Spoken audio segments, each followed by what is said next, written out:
தேர்தல்ல 72% ஓட்டுகள் பதிவாயிருக்கு.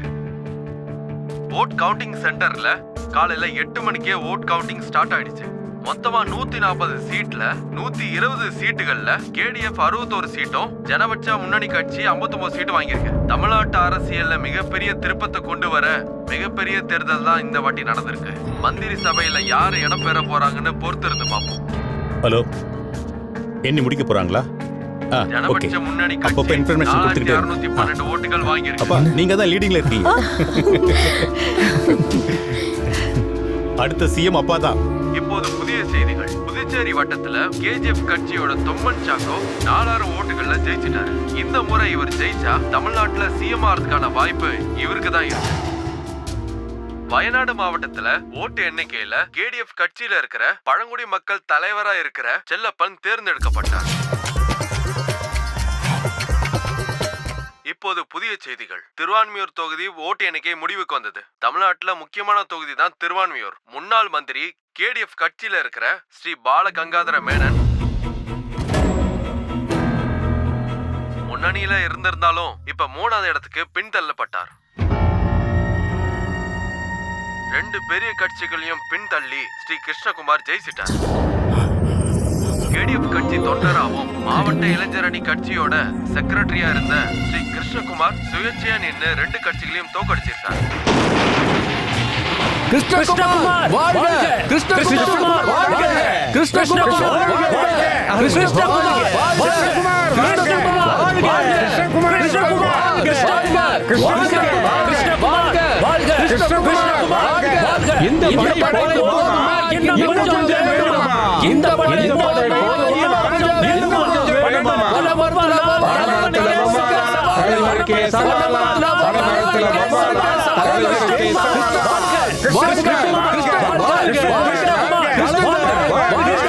கிருஷ்ணகுமார்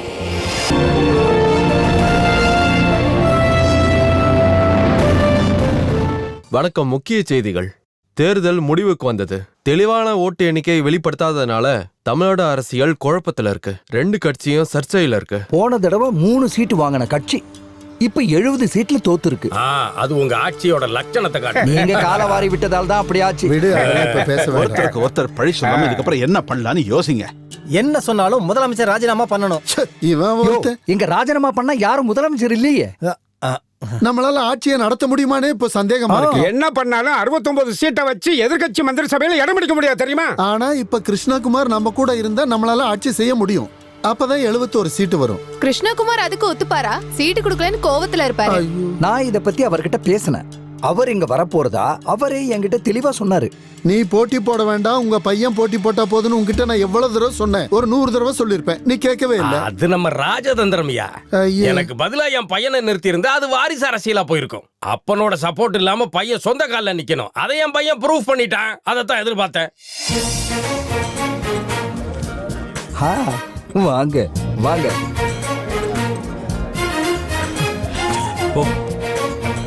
புத்திசாலி, உண்மையிலே நீ புத்திசாலி. என் மேல எந்த கோவமும் இல்லையே. எதுக்கு? இது பாலிடிக்ஸ் தானே. இங்க ஸ்போர்ட்ஸ் பண்ணுங்க ஸ்பிரிட் தானே. நீ உட்கார்ற. அங்க உட்காருங்க. வேணாம் சார். கிருஷ்ணகுமார், நீங்க எங்களுக்கு சப்போர்ட் பண்ணுவீங்கன்னு நம்பலாம்ல? நான் சப்போர்ட் பண்ணதான் KDF மந்திரி பதவியில இடம் பிடிக்க முடியும்னு எனக்கு நல்லாவே தெரியும். சின்ன வயசுல இருந்து நான் இந்த கட்சியில தான் இருக்கேன். இப்பவும் கூட இருக்கிறதுல ரொம்ப சந்தோஷம். ஆனா ஒரு டிமாண்ட் இருக்கு. உள்துறை அமைச்சர் பதவி எனக்கு வேணும். அட கடவுளே! நானே அதை பத்தி பேசலாம் தான் இருந்தேன். ஹோம் மினிஸ்டர் ஆகணுமா? அது முடியாது. மந்திரி ஆகணும்னா சட்டத்தை பத்தியும் தெரியணும், அனுபவமும் வேணும். யாருங்க இப்பெல்லாம் படிச்சுட்டு மந்திரி ஆவறது? நீங்க போக்குவரத்து துறை அமைச்சர் தான். முன்னாடி பஸ் ஓடி தான் பொழப்பு நடத்திட்டு இருந்தீங்களா? உங்களுக்கு வண்டி ஓட்ட தெரியுமா? அது வேண்டாம். ஆக்சிலேட்டர், பிரேக், கிளட்ச் என்னன்னு தெரியுமா? தெரியாது. அத உட்கார்ந்திருக்க கிள்ளி வளவன் சார். முன்னாடி மின்துறை வாரி அமைச்சரா இருந்தீங்களே, உங்ககிட்ட ஒண்ணு கேட்கவா? மின்சாரத்தை எப்படி உற்பத்தி பண்றாங்க? சொல்லு. தண்ணியில இருந்து. அப்படியா? அப்புறம் ஏன் தண்ணியை தொட்ட சாக் அடிக்க மாட்டேங்குது? சொல்லு. அதெல்லாம் நாம ஏன் தெரிஞ்சுக்கணும்? சுவிட்ச் போட்டா கரண்ட் வருது இல்ல, அது தெரிஞ்சா போதும். அதுவும் தெரியாதா? இவன் சொல்றதுலயும் விஷயம் இருக்குல்ல, அப்புறம் ஏன் சாக்கு அடிக்கல? கண்டவன் சொல்றதெல்லாம் கேட்டு நம்ம இதுக்கு தலைய பிச்சுக்கணும். என்ன சொல்லு? இங்க இருக்க எல்லா வேலையிலயும் டெஸ்ட் இருக்கு.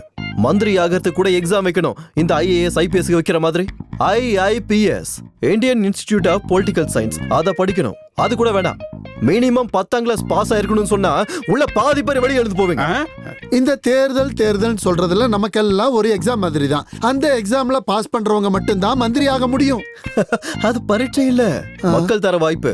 இவங்களாவது நல்லது பண்ணிட மாட்டாங்களேன்னு மக்கள் தர வாய்ப்பு. அது சரி. மண் வாசனை இருக்கும் தலைவரே, மண் வாசனை இருக்கும் தலைவரே, 1000 தோழர்கள் பின்னாலே, 1000 தோழர்கள் பின்னாலே. நீங்க எல்லாரும் இங்க இருந்து கோஷம் போடுங்க. நான் சொல்ற வரைக்கும் யாரும் மண் நிப்பாட்டாதீங்க. வாசனை இருக்கும் புரியுதா? தலைவரே, மண் வாசனை இருக்கும் தலைவரே, 1000 தோழர்கள் பின்னாலே, 1000 தோழர்கள் பின்னாலே. மண் வாசனை இருக்கும் தலைவரே, மண் வாசனை இருக்கும் தலைவரே, 1000 எங்க தோழர்கள் கட்சி பின்னாலே. போட்டிட்ட 1000 தோழர்கள் பின்னாலே. இதுக்கப்புறம் மந்திரி சபையில உள்துறை அமைச்சராக நான் முடிவு பண்ணிட்டேன். அப்போ நான் இங்க இருந்து கிளம்புறேன். ஐயோ போகாதீங்க, நம்ம பேசி முடிவெடுத்துக்கலாம். ஏன் முடிவை நான் மாத்திக்க மாட்டேன். வேணும்னா இன்னொரு எலெக்ஷன்ல பாத்துக்கங்க. ஐயோ நான் சொல்றத கேளு. அவசரம் வேண்டாம், பொறுமையா டைம் எடுத்து யோசிச்சு சொல்லுங்க. வேணும்னு இது அவன் சொல்றதுல என்னையா தப்பு இருக்கு? உள்துறை அமைச்சருக்கு சரியான ஆளு. இங்க பாருங்க, உள்துறை அமைச்சர் பதவியை விட்டு தர மாட்டேன். உள்துறை அமைச்சர்னு சொல்றதுக்கு உனக்கு என்ன தகுதி இருக்கு? மந்திரி சபையில இடம் பிடிக்க அவன் வேணும். கிருஷ்ணகுமார் தெரியுமா? வேணும். கொஞ்சம் இப்படி வாங்க. அவன் கோவிச்சிட்டு போயிருக்கானா? காரியம் ஆகணும்னா கழுத கால கூட பிடிக்கும். நான் யார் காலில் விழணும்? உன் காலில் விழணுமா இல்ல உன் பையன் காலில் விழணுமா? எதுவா இருந்தாலும் நான் ரெடி தான். கொஞ்சம் ஒரு தடவை யோசிங்க. அனுபவம் இல்லாதவங்களுக்கு மந்திரி பதவி. அவன் பின்னாடி நான் இருக்கேன்யா. அவனை நிக்க வச்சு நானே ஆட்சி பண்ணுவேன். யாரு என்ன சொன்னாலும் நான் அந்த பதவியை விட்டு தர மாட்டேன். டேய், உனக்கு பொருத்தமான ஒரு மந்திரி பதவியை நான் பார்த்து தர்றேன். இது அருமையான பேச்சு. அப்புறம் நம்ம இத கொஞ்சம் தள்ளி வைப்போம். அதுக்கு தகுதி இல்லைன்னு மட்டும் சொல்லிடாதீங்க. நான் யாரோட புள்ளன்னு உங்களுக்கு தெரியல. கிருஷ்ணகுமார் ஆகிய நான், கிருஷ்ணகுமார் எனும் நான் சட்டப்படி தேர்ந்தெடுக்கப்பட்டு பாரதத்தோட நன்மைக்காக ஒரு மந்திரியாக என்னோட சுய விருப்ப வெறுப்புகளை தவிர்த்து மக்களுக்காக உண்மையாக சேவை செய்வேன் என்று மனமாற கிருஷ்ணகுமார் உள்துறை அமைச்சரா பதவியேற்றார். கவர்னர் நரேந்திர சஜாவ் உறுதிமொழி சொன்னார். மந்திரி சபையிலேயே சிறு வயது அமைச்சர் யாருன்னா அது பி கிருஷ்ணகுமார் தான்.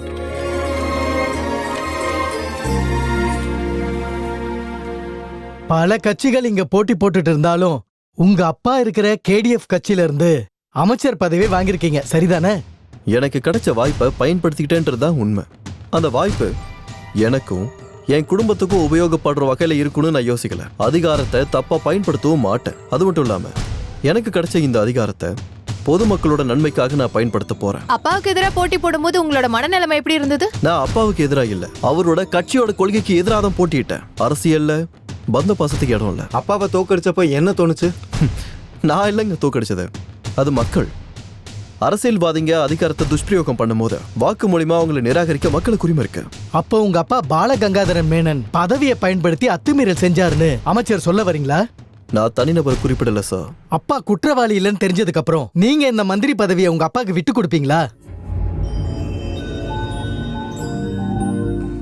அப்பா நிரபராதின்னு தெரிஞ்சதுக்கு அப்புறம் கட்சி விருப்பப்பட்டால் என் மந்திரி மற்றும் MLA பதவியை துறக்க நான் தயார்.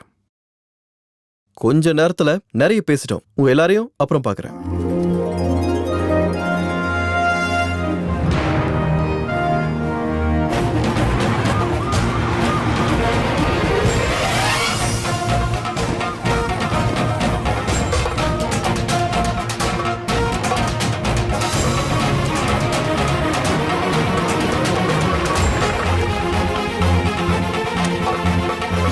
சார், ஒரு क्वेश्चन. சாரி, ஏற்கனவே நான் நிறைய கொஸ்டினுக்கு ஆன்சர் பண்ணிட்டேன். நான் சொன்னதெல்லாம் வெறும் வார்த்தையா இல்லாம செயல்ல இறங்கி காட்டணும் அப்படின்னு நான் விரும்புறேன். ப்ளீஸ் நல்லது பண்றதுக்கு கொஞ்சம் அனுமதி கொடுங்க. வாங்க சார். உங்களெல்லாம் அப்புறம் பாக்குறேன். சார், நீங்க கேட்டிருந்தீங்களா கரப்ஷன்ஸ் இல்லாத ஆபீசர்ஸ் வேணும்னு. DOSP Anantharaghavan sir. SI Prathap Varman sir, please come. Sir வணக்கம் sir. Excuse me sir. Sir மந்திரி சபையை நீங்க முழுசா தொடர்வீங்களா மீட்டிங் சார்? முடிஞ்சதுக்கு அப்புறம் சொல்றேன். 5 வருஷம் நான் இங்க தான் இருக்க போறேன். மீட்டிங் அப்புறம் பேசலாம். மீட்டிங் அப்புறம் பேசலாம். என்னோட பர்சனல் ப்ரொடெக்ஷன்ற பேர்ல நீங்களும் உங்களோட குரூப்பை என் கூடவே இருக்கணும் சார். அது என்ன ப்ரொடெக்ட் பண்றதுக்கு மட்டும் இல்ல, இந்த நாட்டை ப்ரொடெக்ட் பண்றதுக்காகவும் நீங்க என் கூட இருக்கணும். என்னை விட பெரிய ரேங்க்ல இருக்கிற உங்ககிட்ட தான் ஈஸியா கம்யூனிகேட் பண்ண முடியும். முன்னாடி என்கிட்டயே நிறைய வாட்டி போராட்டம் பண்ணும்போது லட்டியில பேசிருக்கீங்களா நீங்க? அது இல்ல சார். என்ன நொல்ல சார்? ஒரு ரிக்வெஸ்ட். எஸ். தயவு செஞ்சு என்ன சார்னு கூப்பிடாதீங்க. ஒரு மந்திரி ஆயிட்டேன்றதுக்காக மரியாதை இல்லாம கூப்பிட முடியாது இல்லையா? நான் சார்னு கூப்பிட்டு பழகிட்டேன் சார். சார் அப்படிதான் சொல்ல வரும் சார். Good morning sir. வணக்கம் சார். சார். இவங்களோட புது போஸ்டிங் டிஐஜி கிட்ட இன்ஃபார்ம் பண்ணியாச்சு sir. Please take necessary okay sir. Okay sure sir.